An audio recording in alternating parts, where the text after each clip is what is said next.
everyone. This is Claire Watson appearing on Sarah Brent's site today to talk to you about sleep. We've got a minute to go before people are, oh no, it's 10 o'clock.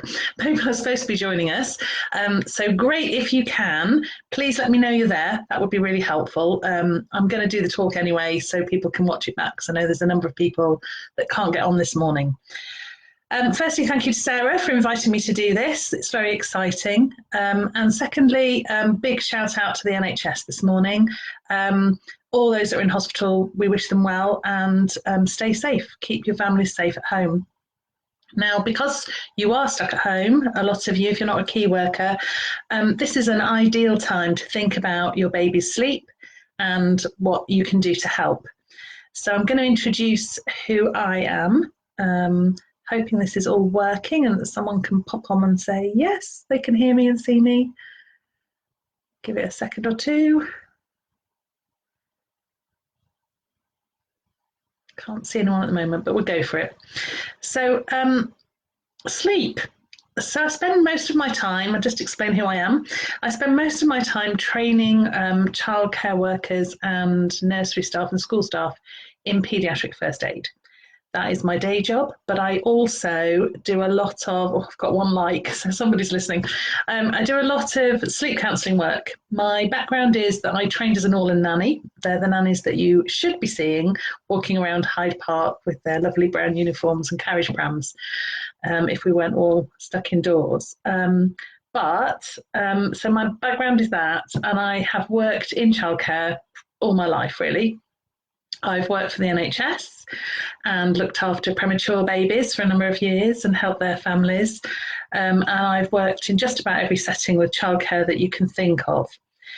I'm really passionate about helping parents to get the most out of their experience of being a parent. There's an awful lot of hard work being a parent, and you live for those joyous moments where you get something really wonderful happening. That might be your baby's first smile, it might be the first time you crack toilet training, whatever it is. It's really, really rewarding to know that something that you've done in that little life has made such a big difference.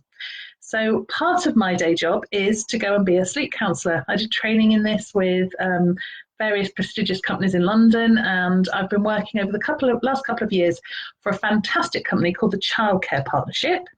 This is run by Wendy Ross, and if you've not heard of them, definitely check them out because they do hourly childcare requirements. So if you've got to go to work and you need to have a couple of hours childcare, Wendy can offer that.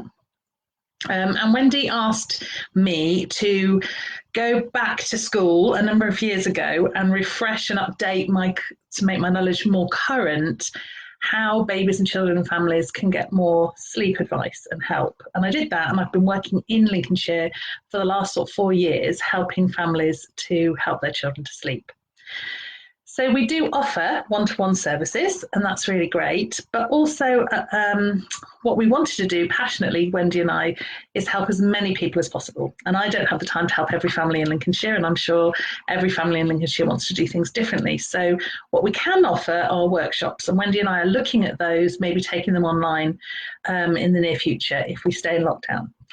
In the meantime, this morning, sleep. So Sarah said, can you come on and just generally talk about what you do, how you might be able to help families and what they can do to help themselves. So that's kind of what we're going to do this morning. What I'm going to do is take away my face and put up a PowerPoint I've made and talk over the top, if that's all right, just because I don't normally like PowerPoint, but this really does help you to understand. It means that you can save the slides later and this little video, and you can get something back from it. So it's quite a nice little tool to be able to do if it works. I spent all day yesterday trying to get it to work, so let's hope. So I'm going to share the PowerPoint now. Hopefully someone give me a thumbs up, you can actually see that and not me. Anyone?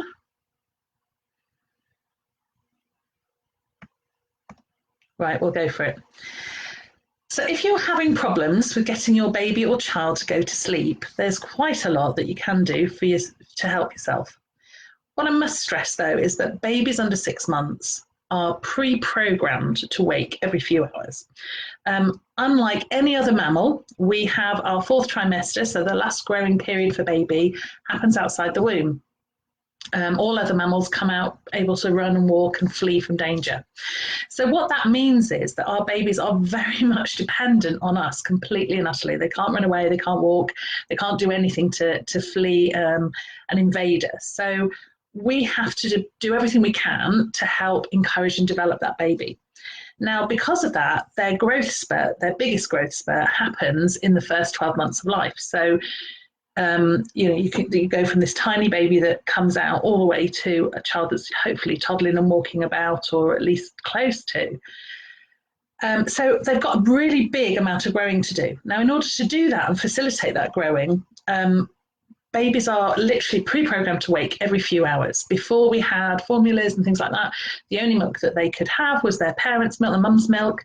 And so that digests really quickly in the stomach, and every few hours you need to replenish that. So we don't do, and I hate the term sleep training, but we don't do sleep training, if you like, for under 6 months, because you're going against nature. You're going against what that baby should normally have. And I've got on the little chart an idea of how much they sleep as well. So the first thing is to say, when babies are waking every few hours and needing feed, that's normal.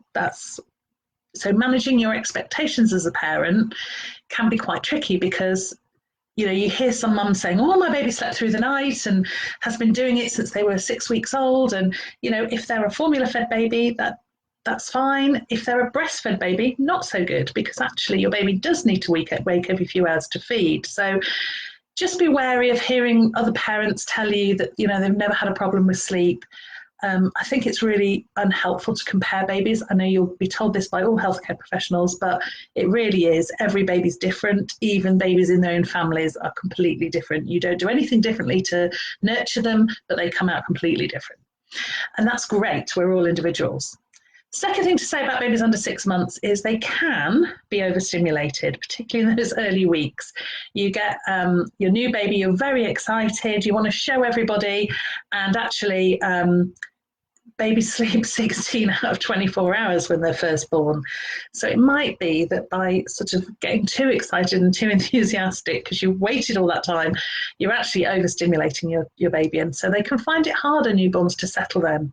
So try and keep it calm, almost imagine that they're still sort of in the womb and they're sort of living out the last trimester outside. So nice and calm and gentle. And obviously other things that can affect their sleep are the fact that they like to be near you. That attachment in the fourth trimester is really, really important. So you will see third world countries, they carry their babies around on them all day long.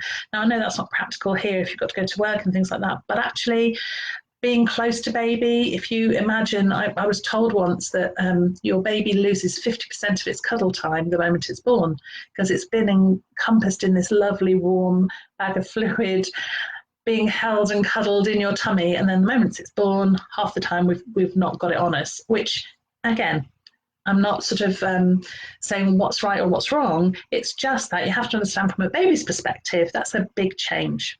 So having baby near you, if you have baby close to you, they're going to sleep better, they're going to be relaxed better. Now, obviously, we don't sleep with our babies in beds or on sofas. That goes against government health advice. But keeping baby close to you while you're awake and is absolutely fine. And you can't spoil a newborn baby with cuddles, okay? So that's really important.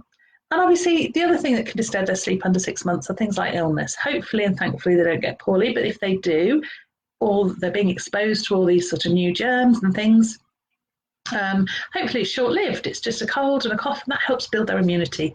So that's important too.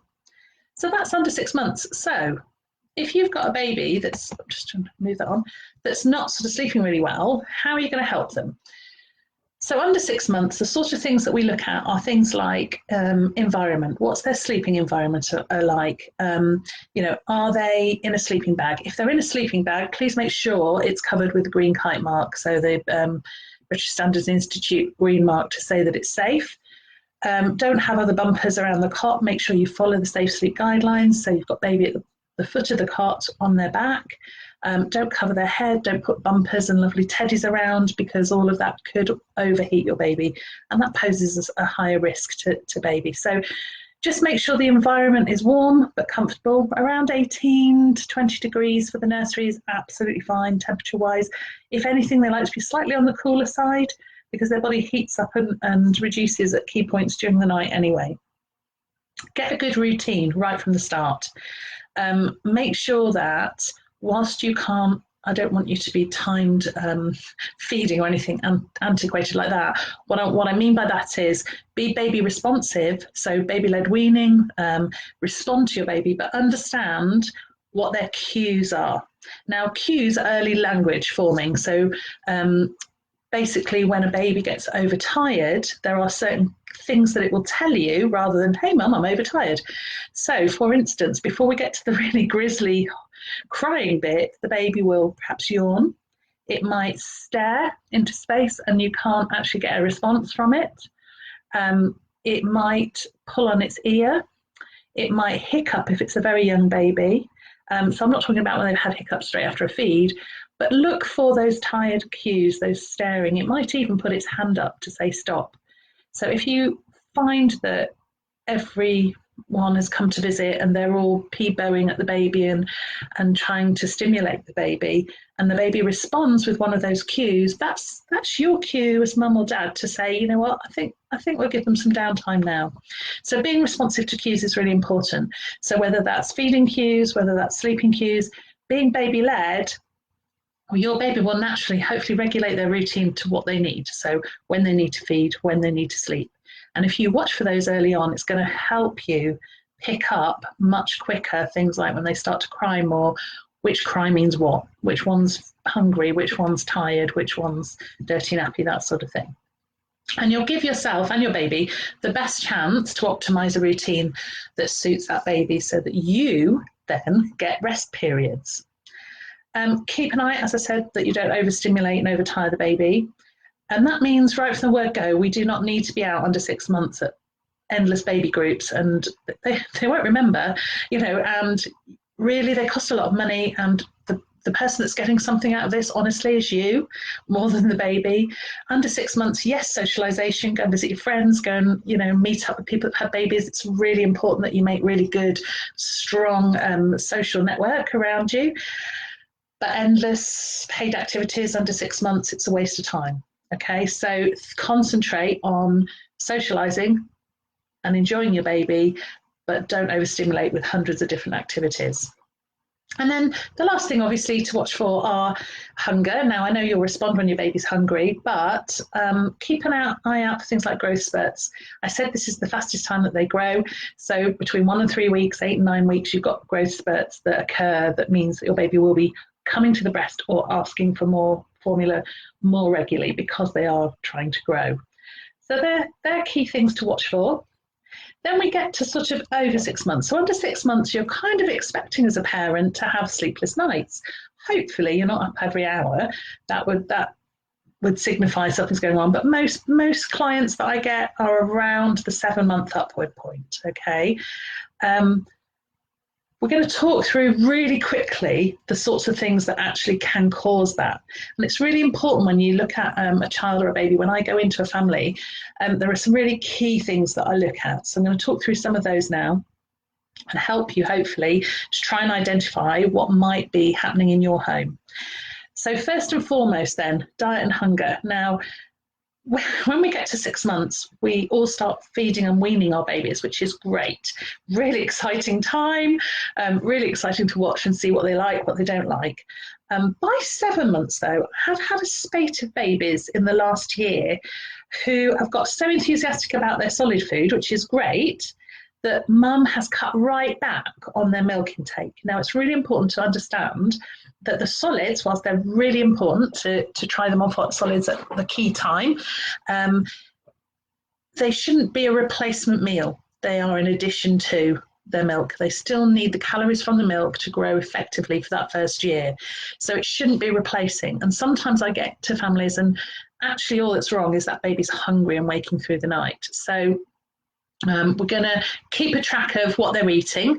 Now, I do not want to make you paranoid. I must tell you, all parents, myself included, panicked about feeding our child and how much sleep it got. They're the two biggest things that you worry about if you've got a happy, healthy baby. They're the two additional things that cause most stress in parents.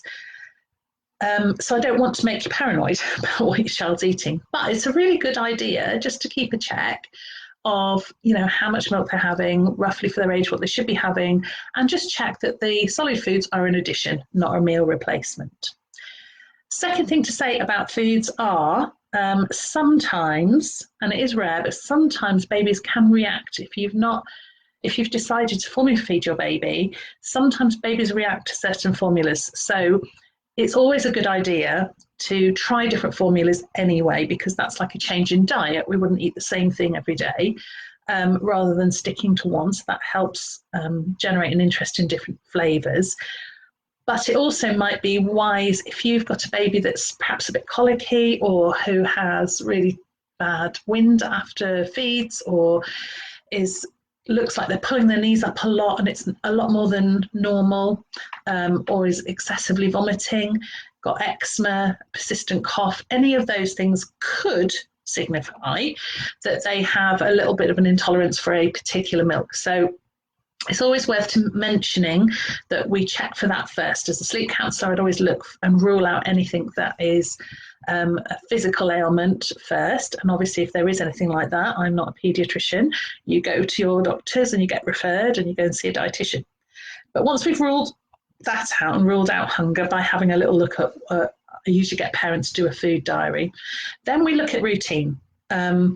Routine is a big one. It doesn't mean that just when I give you a routine as a sleep counsellor, I would come in and set a routine for a child, but I don't mean literally that you have to stick to it rigidly. I often send my paperwork out, and the first question I'll get back is, Claire, we're going to a wedding a week on Wednesday. Does that mean we can't go? Absolutely not. You've got to have a life. You've got to live.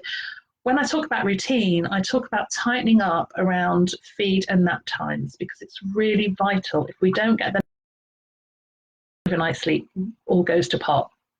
And people think a lot of the time, if they wear their child out during the day and maybe have shorter naps, that they'll sleep longer at night, and the opposite is true. And I can't stress this enough, but sleep breeds sleep. So if you get the daytime sleep right, the nighttime will follow. And that's really important for two reasons, because if we do have to do any sort of what I call sleep training techniques, it's easier for parents to start doing those in the day because you're less tired, you're going to be up anyway. And sometimes once we sort out the daytime sleep, the nighttime sort of follows through and we don't have to do too much. So that's the most important thing. So we look at routine, make sure that we've got optimum feeding times, optimum nap times. Also look at other things that we've mentioned already, things like overtiredness, overstimulation. Plot out on your week how many activities you're doing. Is it too much? And one of the things that's really important to understand about what sleep does for us, because I haven't sort of got into the science of sleep with you this morning, we haven't got time, but one of the things it does, if you imagine your child's brain is like a supercomputer, every time you input a peekaboo, they need some processing time to download that information. And if you keep with the next activity and the next activity and the next activity, there is no processing time, and that creates a very miserable child. So allow some downtime. You know, sometimes we think stimulation, we think about it on an adult level, that you need to be stimulated, your brain needs to be learning something or doing something. Actually, for a baby or a toddler, following you around while you do the washing and the hoovering is active learning time for them, because it's brand new. They've never seen it before. They've never done it before. It can be that, or it can be a fantastic gym class. You know, it's the same. That's what I'm trying to say to you. So just make sure that whatever activity you've done, you've allowed some processing time afterwards, some quiet time, some downtime. The other thing to mention is separation anxiety. So you may have read about this in parent books. This naturally is a natural phenomenon that occurs at around six months. And that's where the baby, for the first time, and you'll see this when you've put them in front of mirrors, it changes. So for the first time, they understand that they are not an extension of their main carer, be that mum or dad. So for the first time, they realise they're a separate entity, which is really exciting. If you watch them in a mirror, they're almost like trying to talk to the child opposite them, because they understand that they are not who they're seeing, sorry, they don't see themselves anymore as an extension of you. They see themselves as an individual, and they sort of see that person and think, oh, someone to play with. Separation anxiety is a natural thing, but what it can do is it can cause that baby to be anxious whenever a parent leaves them. So if a parent moves out the room, if a parent literally goes for a second or two, it can be really, really upsetting for the baby because they don't understand that you're just popping out and you're going to come back. And there are lots of things that you can do to help with separation anxiety. For instance, the peekbo game that you play, if you spend a bit of time each day playing peekbo, but get further away. So you play from behind your hands, peekbo, and then you can probably do it here. No, yeah, peekbo, peekbo, and then you get a little bit longer between coming back. And each day, if you get a bit longer or a bit further away from behind the sofa, from around the door, you are building resilience for your child so that they understand that you're going to come back to them. And that's really important. And separation anxiety, like I say, appears at around 6-7 months. You'll notice it because your baby has been happy to go to granny and grandpa. All of a sudden, they cry. If they come away from you, they cry.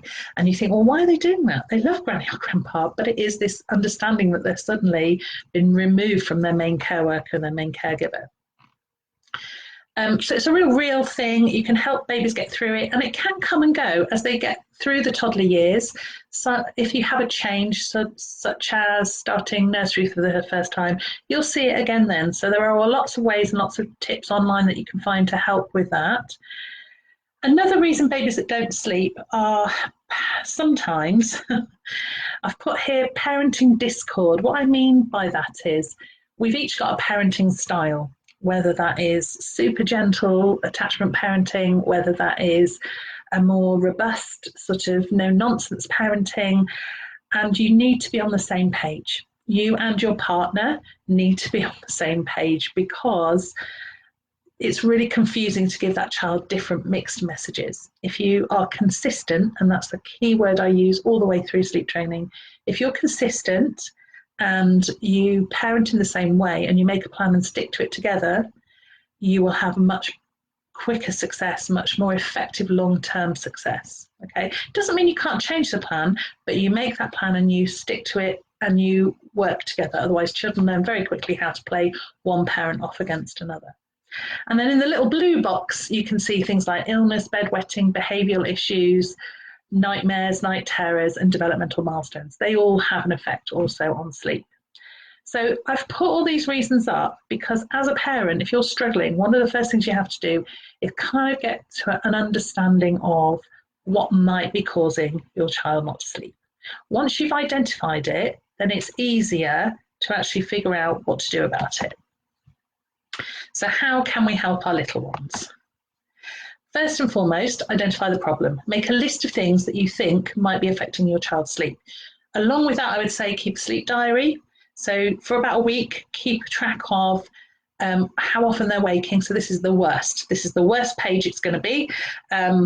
It's a bit like being on a diet. This is the heaviest I'll be. And then hopefully as things progress, you get lighter and lighter. Same sort of thing. So you write down the worst case scenario. You keep track because when you're tired and trying to tackle sleep, it feels like you're not getting anywhere or that there's no progress. And often when we go in to help with sleep, there is a process. For me, with my clients, it can take up to 6, 7, sometimes 8 weeks, depending on how gentle and slowly you go. And it's really important to, every week I give an update and I say where we started, what we've done, and how we've got better or worse, because you have to be honest about things. And there isn't one size fits all. I do not have a magic fairy dust pot that I can pull out and sprinkle over children. So it's important to keep track for your own sanity, to know that you're making progress and so that you can see what worked and what didn't, but also to see where you've come, because it's hard work.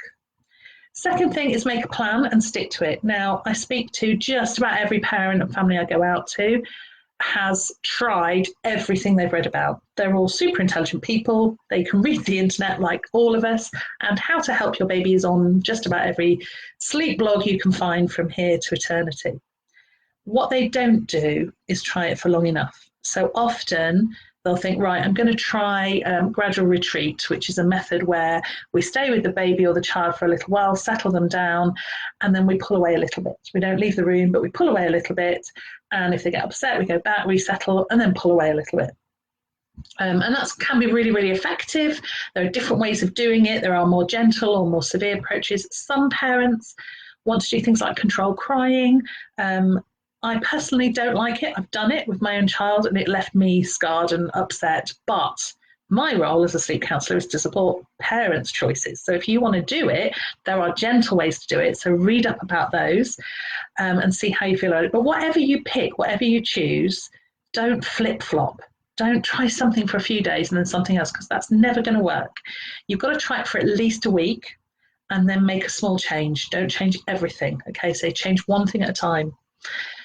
And that's why it's important to chart. The third thing, when you're charting, be realistic. Understand that things are going to slow it down. So when I go out to clients, it's now, I think, an 8-week or a 7-week program. Actually, one of those weeks, I think I've extended it from 6 to 7, because what I was finding over the years was throughout that period, at least 1 week would cover my client's holiday or the child getting poorly. So have realistic expectations. You are going to have hiccups. You're going to have things along the way, but hopefully at the end of it, you'll all be sleeping much, much better.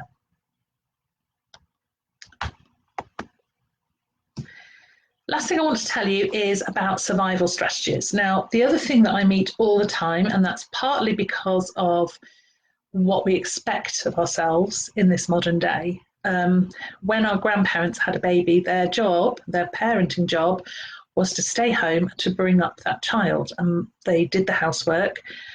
And that was pretty much it. There was no interrogation as to whether that child had met its milestones, not in any great in-depth way. They didn't worry about which milk or which, because they had no choice. They just got on and did it. Now, I'm a strong advocate for progress, for learning new things. I'm always learning something. I'm always on a course.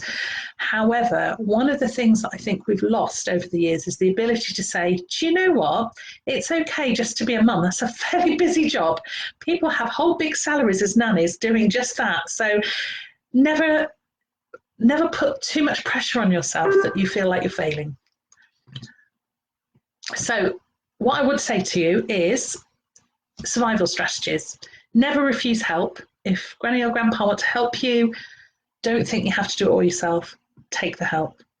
Please, please, please nap when your baby does. Do not consider your baby's nap time to be the hour where you can get 75 jobs done. You are going to be exhausted. And when that baby wakes up, you'll be a little bit resentful that you haven't had time to relax. So nap when the baby does. Third thing, learn relaxation techniques. That might be a breathing technique, because there are going to be times where you need it. It might be baby massage. It might be family massage, whatever it is. Find a relaxation technique for the whole family that works. Arrange a shift system with your partner. So if you're able to, and your partner doesn't have to get up every morning really, really early or can't cope with it, try and take a night each. At the moment, it's a brilliant time to go, hopefully to be able to do that, because even if you're working from home, it's not quite as early a start because you haven't got all the travel time. So try and arrange a system whereby you get a night each. That will help keep going through the sleep process. Use home delivery. I know at the moment that's really difficult, but use home delivery, frozen meals, anything you've got stored up. Don't think you have to cook a Nigella recipe every night. It's just not feasible. Forget the housework. I'm going to say that again. Forget the housework. No other mum, when they come round to visit, is looking at your shelves to see how much dust is on there. Okay, the only person noticing your house is you. Now, if that really bothers you, you're going to have to do a bit. But my motto when I had my children was I cleaned the toilets every week and I changed the beds every week. That was it. The rest I left because life's too short and I wanted to spend time with my baby. Look after one another. If you get cross and angry, take a big deep breath and go back and chat nicely and take care of each other. Notice when the other person's had enough. And take a break. If you can, when this is all over and we're back to normal, take a break and have a chance to recuperate. And if someone offers to have your children for a weekend, take that offer. So these are my things I would tell myself if I could go back 20 years. Now, there are some really good things if you're still stuck, really good books out there, and I've got things like the Wonder Weeks. If you've not come across the app, it's fantastic, but the book's even better because it tells you how to get through those developmental leaps. There's a fabulous teacher called Lindsay Hookway, and she's got a book called the Holistic Sleep Coaching Book. That's amazing. And Mill Pond Clinic in London that teach health professionals, they've also got a great book out, so I've put those on there for you. As I said earlier, we've got workshops that we're going to hopefully run online. And if you've got any questions, I don't know how many people are watching, I can only see one like, but if you've got any questions, I'm happy to take questions. Thank you for listening. Just going to get rid of that for a second. I'll put it back up in a minute. Hopefully that gives you a little bit of an idea about what I do and how I tackle things, and hopefully a starting point for you to be able to have a look at your own family sleep needs. It's been a pleasure being on. I'm going to wait a couple of minutes just to see if anyone's got any questions or anything they want to ask me. This is where I think no one's been watching and 30 people right.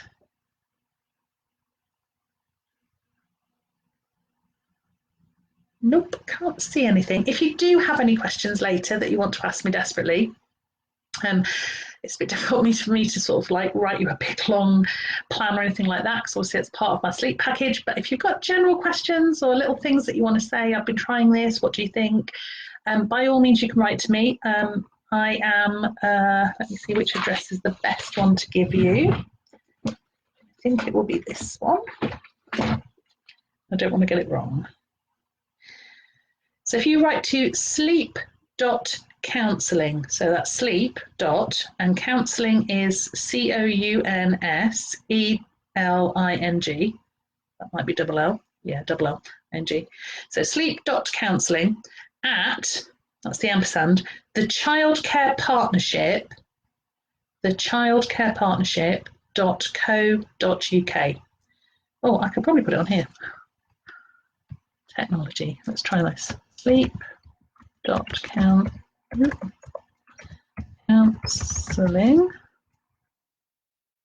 at the childcare partnership.co.uk. Counselling at the childcare partnership. Yeah, that's it. So I'll put that up there. If anyone wants to contact me, please feel free. Please stay safe, and thank you very much for listening. Thank you, Sarah.